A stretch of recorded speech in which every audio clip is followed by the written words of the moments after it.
हरियाणा में आप देखिए तेजी से आंकड़े बदले और बीजेपी रुझानों में बहुमत पा चुकी है।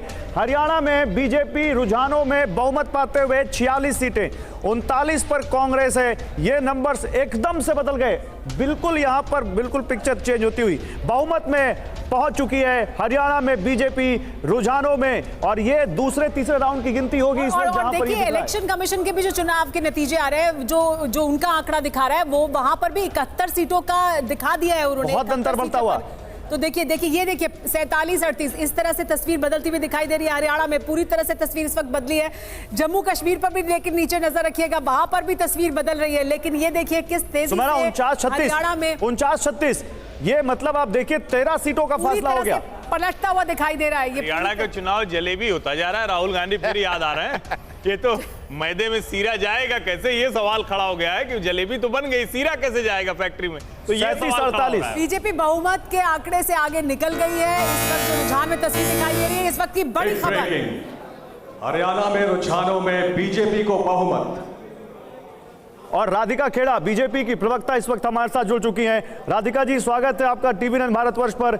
अभी तक तो पिक्चर कुछ और थी, पता नहीं शायद आप लकी मास्कट है, शुभ आपके आते ही पिक्चर चेंज हो गई। अभी हम सवाल कुछ और पूछने वाले थे इनसे, लेकिन अब सवाल बदल गया, पिक्चर बदल गई। 47 रुझानों में बीजेपी, आपके चेहरे की 3 नंबर की मुस्कान बता रही है कि अब जाके सांस में सांस आई। राधिका जी, देखिए, मैं लगातार कई दिनों से ये कहती आ रही हूँ कि ज़रूरी नहीं है जो एग्जिट पोल्स दिखा रहे हैं वो नतीजे आएंगे। हम सबको छत्तीसगढ़, मध्य प्रदेश और देश के लोकसभा चुनाव भी याद हैं, बिल्कुल विपरीत रिजल्ट आए थे। लेकिन जो बहुत ज़रूरी बात है, हमारे हिंदू सभ्यता में, हमारी संस्कृति में भारत की, हमेशा से ये कहा जाता है कि काम होने से पहले या नतीजा आने से पहले बहुत जल्दी मिठाई नहीं बांटनी चाहिए। और वो जो जलेबियां बांटनी शुरू हो गई ना कांग्रेस दफ्तर के ऊपर, तो वो कहते हैं ना कि उल्टा पड़ जाता है, वही उनके साथ हो रहा है। और ध्यान आराम से रहना चाहिए। देश की जनता ने काम के ऊपर वोट दिया और हम अभी भी कह रहे हैं नतीजे इससे भी बेहतर होंगे। धीरे धीरे, वो कहते हैं ना slow and steady wins the race. हमारा काम बोल रहा है और वो काम इस समय आंकड़ों पे दिख रहा है। और जो कांग्रेस पार्टी के अंदर कलह थी, जो कांग्रेस पार्टी ने देश को बांटने का काम किया, जाति धर्म के नाम पे बांटने का। नहीं राधिका जी, लेकिन ऐसा क्या है, अगर ये पिक्चर अभी बदली है तो अभी तो 2-3 राउंड हुए हैं, अभी तो बहुत सारे राउंड बाकी हैं, हो सकता है पिक्चर और बदल जाए। आंकड़ा फिर देखिए, अंतर फिर कम होता हुआ, कांग्रेस 40 पर पहुंच गई। 46 अभी भी बीजेपी है। और देखिए धीरे धीरे, मैं कह रही हूँ अभी और बेहतर होगा आपके पास, और आधे घंटे तक बिल्कुल क्लियर पिक्चर आ जाएगी। और हम दोनों प्रदेशों में, मैं आपको बहुत जिम्मेदारी से ये बात कह रही हूँ, शाम को मुझे अपने शो पे बुलाइएगा जरूर। हम यही बात कर रहे होंगे कि मुख्यमंत्री हमारा कौन होगा। आप दोनों प्रदेश की बात करिए। जम्मू कश्मीर में फिलहाल नेशनल कॉन्फ्रेंस और कांग्रेस पार्टी 52 सीटों पर आगे चल रही है रुझान में, जहां हरियाणा में बदला है हमें तो जम्मू कश्मीर में अलग तस्वीर दिखाई दे रही है। जम्मू कश्मीर में देखिए, नेशनल कॉन्फ्रेंस एक स्थानीय पार्टी है, लेकिन हम नेशनल पार्टी की बात करते हैं। कांग्रेस का क्या नतीजा आ रहा है जम्मू कश्मीर के अंदर? 2 नेशनल पार्टीज कहाँ पे हैं इस समय पे? भारतीय जनता पार्टी की कितनी सीटें हैं ऑन आवर ओन, और कांग्रेस पार्टी की कितनी सीटें हैं? लेकिन राधिका जी, हम अपने दर्शकों को बता दें तस्वीर कैसे बदल रही है। हरियाणा में खेल फिर बदल गया है। देखिए किस तरह से बदल रहा है खेल, कांटे की टक्कर दिखाई दे रही है हरियाणा में इस वक्त। बहुत दिलचस्प चुनाव और बहुत दिलचस्प नतीजे इस वक्त दिखाई दे रहे हैं। जो रुझान है उसमें बीजेपी 45, कांग्रेस पार्टी 42, आईएनएलडी 1 पर, अन्य के खाते में 2। यानी साफ तौर पर है ये लड़ाई बीजेपी और कांग्रेस के बीच में, कांटे की टक्कर है। लेकिन ऐसा नहीं दिख रहा है कि एक पार्टी सीधे तौर पर आगे है। शुरुआती रुझानों में जो एक तरफा दिख रहा था वो अब नहीं रहे, एक तरफा नहीं है, टक्कर है। ये एक तरफा नहीं है, कांटे की टक्कर है। और अब चलते हैं डेटा मुशाह के पास। Sameer, over to you. जी हाँ, हरियाणा में पूरा खेल बदलता हुआ नजर आ रहा है। गौरव, ये बहुत अहम है और इलेक्शन कमीशन की आधिकारिक वेबसाइट पर जो डेटा हमारे सामने है उसे एनालाइज करके क्या पता चल रहा है डेटा मुशाह, ये हो क्या गया? ये तो खेल पलटता हुआ नजर आ रहा है। ये देखिए, ये है 2019 असेंबली का इलेक्शन रिजल्ट। सबसे पहले आप हमें सीटें दिखा दीजिए। इलेक्शन कमीशन की वेबसाइट पर बीजेपी कितनी सीटों पर आगे चल रही है? अभी देखिए, अभी प्रेजेंटली 38, 36, 113। तो 2 सीटों का फासला है। 38 सीटों पर बीजेपी आगे चल रही है, 36 सीटों पर कांग्रेस पार्टी आगे चल रही है, आईएनएलडी 1 सीट पर आगे चल रही है। लेकिन वोट परसेंटेज पिछली बार जब हम एनालाइज कर रहे थे 4% का फासला था बीजेपी और कांग्रेस के बीच में, वो अब क्या है? अभी देखिए, ये बीजेपी 37.38% और कांग्रेस 41.45%, यानी वोटों का जो वोट परसेंटेज में भी जो फासला है वो कम होता जा रहा है। नहीं, 4% के आपका गैप है, 4% के आसपास। 4% टू कॉर्नर इलेक्शन में बहुत ज्यादा है, ठीक है। अभी देखिए क्या हो रहा है, ये अगर मैप में मैं ये समझाने का थोड़ा कोशिश कर रहा हूँ। ये देखिए एक पैच बीजेपी पूरा जीत रहा है, आप समझ रहे हैं। ये वाला जो पैच है, आप देखेंगे ये सब सीट तोसम में सभी लोगों को लग रहा है श्रुति शायद प्रॉब्लम में होगा, अभी 1000 वोट से आगे है, ठीक है।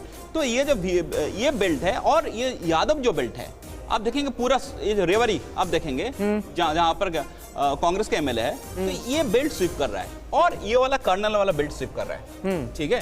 तो अभी देखिए बाकी जो ट्रेंड आने वाला है वो देखिए ऊपर का जाट बेल्ट से आने वाला है। नतीजों के लिहाज से भी तस्वीर हरियाणा में पलटती हुई नजर आ रही है क्या? एकदम पलटती हुई नजर आ रही है, बहुत क्लोज कंटेस्ट है। बट अभी देखिए ये जो नंबर है, इसमें क्या बीजेपी आगे दिखाई दे रहा है, बट एज वोट शेयर में 4% में कांग्रेस आगे है। तो मुझे लग रहा है कि फाइनली कांग्रेस को मतलब आप जो रहा है ये तो ट्रेंड है, अभी फर्स्ट राउंड काउंट हो रहा है, काउंटिंग चलता रहेंगे, ठीक है। कांग्रेस ही फाइनली आगे रहेगा। अगर जब तक ये वोट शेयर में इक्वल नहीं आ जाता है तब तक ये लीड रखना मुश्किल होगा, क्योंकि देखिए अभी तक जितना ट्रेंड आया है, अब अभी ये हरियाणा मतलब आप ये कह रहे हैं कि भले ही अभी सीटों में बीजेपी आगे चल रही है रुझानों में, लेकिन वोट शेयर में जो 4% का फासला है उससे ये लग रहा है कि बहुमत हासिल हो जाएगा कांग्रेस पार्टी को हरियाणा के अंदर रुझानों के हिसाब से। देखिए अभी तक जो है 38, 13, 79 है, अभी भी क्या है 11 सीट्स का आपका बाकी है, हाँ ठीक है, ठीक है। तो 11 सीट्स कहां से आएगा अभी वो इंपॉर्टेंट है, क्योंकि पैच वाइज रिजल्ट्स आ रहा है। अब अगर ये सब सीट का रिजल्ट आ रहा है, और अभी हर्षवर्धन जी जिस बात का जिक्र कर रहे थे कि अगर जाट वोट बैंक और एससी वोट बैंक कंसोलिडेट हो गया तो फिर तो ये 60 के पार पहुंच जाएगी कांग्रेस पार्टी। ये हुआ नहीं है ना, वो क्लियरली हुआ नहीं। आप देखेंगे ये मैप में अगर दिखाता हूं, ठीक है। अगर एससी कैटेगरी सीट्स है, आप देखिए अभी तक सीट टैली में कांग्रेस 8-6, मतलब जहां पर एससी रिजर्व है वहां पर कांग्रेस एक्सपेक्ट कर रहा था अगर 14 सीट का जो ट्रेंड आया उसमें 10-4 होना चाहिए, उस तरीके से रिजल्ट्स नहीं आ रहा है, ठीक है।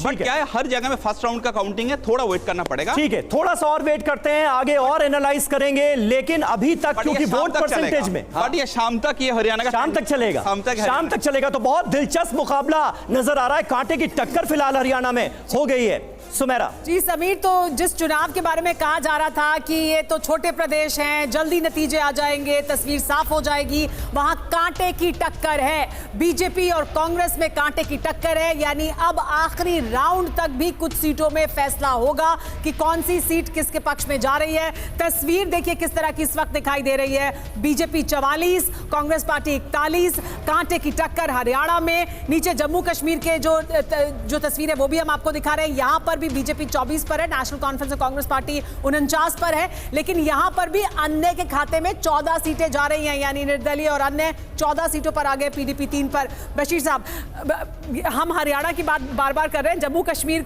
की तस्वीर भी बदल रही है लगातार। यहां पर भी पहले हम इंडिपेंडेंट की बात कर रहे थे, आप ये कह रहे थे वहां पर इंडिपेंडेंट को कुछ नहीं मिलेगा, लेकिन यहां 14 आगे चल रहे हैं।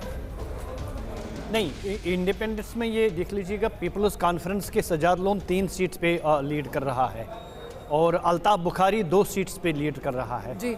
तो जो जिनको हम निर्दलीय कहते हैं, जैसे Jamaat Islami, engineer Rashid and others, और इसमें 2 प्रॉक्सीज हैं नेशनल कॉन्फ्रेंस की अगेंस्ट अलायंस कैंडिडेट, एक शुपियां में और दूसरा बटमालू में, वो लीड कर रहे हैं कहीं पे। ठीक है सर, इस पर आगे बात करेंगे। अभी हरियाणा में क्योंकि खेल बदला है, हरियाणा टोटली चेंज हो जाएंगी। ठीक है, हरियाणा में लेकिन चेंज हुआ है ना, वहां पे बात करनी जरूरी है। हरियाणा में ज्यादा बड़ा चेंज हुआ है, 44 पर बीजेपी, अब बीजेपी सबसे बड़ी पार्टी हरियाणा में इस वक्त अभी तक के रुझानों में आगे दिख रही है।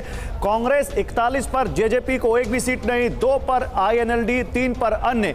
हरियाणा में क्या खेला होगा हर्षवर्धन जी? हरियाणा में ये एकदम से जो पिक्चर बदली है, क्या आपको लगता है कि अगला 1 घंटा बहुत क्रूशल है? और हर्षवर्धन जी, अभी जो हमारा डेटा सेंटर में बाबू डेटा मुशाह बता रहे थे, वो कह रहे थे कि जो कंसोलिडेशन की आप बात कर रहे थे वो नहीं हुआ है, यानी जो कांग्रेस पार्टी उम्मीद कर रही थी, जो रिजर्व सीट्स हैं वहां पर उस तरह की तस्वीर नहीं दिखाई दे रही, तो कंप्लीट कंसोलिडेशन नहीं है क्या? इस वजह से ये तस्वीर दिख रही है? जो अभी उन्होंने कहा ना, वही इस पूरे चुनाव का एक तरह से कहें कि अगर धुरी समझे, सेंटर थीम समझे तो वही है। आप सोचिए, दलित जाट कंसोलिडेशन की बात हो रही थी पूरे देश में 2024 के लोकसभा चुनाव में, संविधान, आरक्षण, लाल किताब वो राहुल गांधी लेकर घूमते थे। इस पूरे चुनाव में राहुल गांधी ने उसकी चर्चा तक नहीं की। इसका क्या मतलब हुआ? और जो शैलजा बार बार कह रही थी, जो कहा जा रहा था कि शायद नहीं हुआ, इसका मतलब दलितों ने खुद को अपमानित महसूस किया और ये कांग्रेस के लिए बड़ी खतरे की घंटी होगी अगर एक ही चुनाव में दलित लौट जा रहा है। और समझिए इसको, क्योंकि अब उनके पास दूसरा कोई नहीं है। जो ये आंकड़ा दिखा रहा है, अन्य के पास अगर नहीं जा रहा है, रीजनल पार्टीज के पास नहीं जा रहा है, तो फिर आंकड़ा एकदम से बदलेगा। और जो भारतीय जनता पार्टी 50-60 सीटों पर ही ताकतवर है, उसमें से भी अगर वो 44, 45, 46 जीत रही है, इसका मतलब दलितों का एक बड़ा वर्ग जो 24 में कांग्रेस की तरफ गया था, वो वापस लौटा है।